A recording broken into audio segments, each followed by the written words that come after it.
করতে পারেননি বদরুলের পক্ষের আইনজীবীরা। রিপন, এই মামলায় যারা আইনজীবী হিসেবে যারা কাজ করেছেন তাদের সাথে নিশ্চয়ই কথা হয়েছে, রায়ের পর্যবেক্ষণে কোনো বিস্তারিত বিষয় এসছে কিনা? জোহা, রায়ের পর্যবেক্ষণে আমি যেটা আপনাকে একটু আগে বললাম যে পর্যবেক্ষণে বলেছে আদালত যেটা বলতে চেয়েছেন যে এই ধরনের অপরাধ বাংলাদেশের মতো একটি দেশে প্রায় ঘটে যাচ্ছে এবং নারীরা নির্যাতিত হচ্ছেন, এবং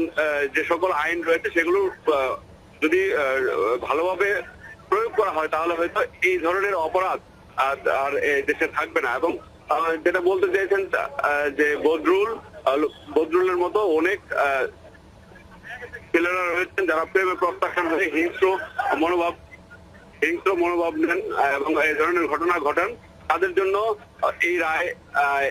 একটি উল্লেখযোগ্য এবং তারা যাতে এই ধরনের ঘটনা আর ঘটাতে না পারেন সে কারণে এই ধরনের একটি রায় ঘোষণা করা হয়েছে এবং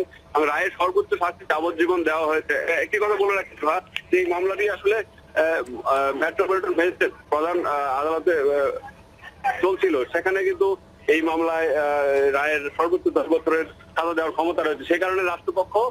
কিন্তু এই মামলা সেখানে আবেদন করে এই মহানগর দায়রা জজ আদালতে নিয়ে এসেছেন এবং সেই অনুযায়ী কিন্তু এই মামলার সর্বোচ্চ শাস্তি যে যাবজ্জীবন কারাদণ্ড সেটি হয়েছে এবং রাষ্ট্রপক্ষ যেটা চেয়েছিলেন, কারণ হত্যা চেষ্টা মামলার সর্বোচ্চ শাস্তি যাবজ্জীবনই হয় এবং রাষ্ট্রপক্ষ এই রায়ের ফলে রাষ্ট্রপক্ষ কিন্তু নিজেরা অনেকটাই। রিপন, আপনি বলেছেন যে এটি একজন আইনজীবীর সাথে আপনি কথা বলেছেন এবং তিনি জানিয়েছিলেন যে এটি প্রত্যাশিত ছিল, যাবজ্জীবন হতে পারে সর্বোচ্চ সাজা, কিন্তু এই মামলাটির সাথে সারা দেশের মানুষের মানসিকভাবে জড়িয়ে পড়েছিলেন, বিশেষ করে মানবাধিকার কর্মীরা, তাদেরকেও আদালত পাড়ায় উপস্থিত আছেন কিনা বা তাদের এখন প্রতিক্রিয়া কি, তারা কি বলছেন? মানবাধিকার কর্মী এবং সচেতন নাগরিকরা আদালত রয়েছে যারা দীর্ঘদিন ধরে নানাভাবে ঘৃণা জানিয়ে আসছিলেন, আন্দোলন করে আসছিলেন, তারা কিন্তু আদালত পাড়ায় রয়েছে এবং তারা যেটা বলছেন যেহেতু আদালত রায় দিয়েছেন আদালতের প্রতি তারা আদালতের রায়ের প্রতি শ্রদ্ধাশীল এবং তারা এই রায় দৃষ্টান্তমূলক হয়েছে বলে তারা দাবি করেছেন এবং খুব দ্রুত সময়ে এ ধরনের একটি মামলার রায় সম্পন্ন করার জন্য আদালতকে ধন্যবাদ জানিয়েছেন এবং সেই সাথে পুলিশ প্রশাসন এবং রাষ্ট্রপক্ষের আইনজীবীদেরও ধন্যবাদ জানিয়েছে সাধারণ মানুষ। জোহা, এখন একজন আইনজীবী কথা বলছেন এই বিষয়টি নিয়ে, আমরা একটু তার কাছে যেতে চাই, যিনি এই আদালতের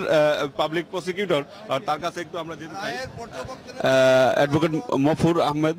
তিনি কথা বলছেন। এই বর্তমান সভ্য সমাজে যেখানে নারীরা ও বেগম রুকিয়ার সেই যে অবরোধ বাসিনীর থেকে বের হয়ে আজকে সমাজের সর্বক্ষেত্রে সরকার প্রধান থেকে এখন সকল প্রতিযোগিতামূলক চাকরি এবং জনপ্রতিনিধিতে প্রতিনিধিত্ব করছে,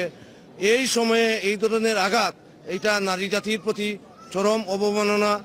এবং এইটাও তিনি পর্যবেক্ষণ করছেন যে এই সভ্য সমাজে এখনো শিক্ষাঙ্গনে খাদিজার উপর যে আক্রমণ করে নৃশংসভাবে তাকে কুপিয়েছে সেইটা আদালত পর্যবেক্ষণে বলছেন এখনো নারীরা অরক্ষিত অবস্থায় আছে, সেটা রাষ্ট্রেরও দায়িত্ব তাদেরকে আরো সুরক্ষা দেওয়া, এই বলে আমি আমার সেক্ষেত্রে আপনারা মফুর ভাই